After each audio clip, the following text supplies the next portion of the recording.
Hello friends, welcome back to the new tutorial of the WordPress WP list admin Crud operations. So those who haven't subscribed my channel yet, please to subscribe my channel, and if you like the video, please to like, share and comment on my video. So today we are going to learn about how to create a sortable columns in the WP list table. Okay, so currently we have a 3-1. Okay, so how we are going to add the sortable columns? So let's have a look on that one. Okay, so here we have a sortable columns, sortable. Okay, so this is a function for the get sortable columns, and see where it is added in the prepare list.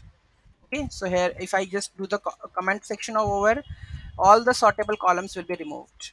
Okay, if you want to add the sortable columns, you have to call in the prepare item sortable columns and merge with this one column headers. Okay, so if I go to the sortable columns and if I want to add one more field over here, you can add it over here, created by, created underscore by underscore id I will add, and the name should be created by id. Okay, so let's see the column sortable is added or not. So here you can see that you can sort it by this.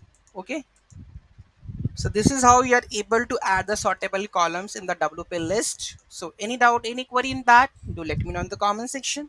Thank you so much for watching this video. Have a great day.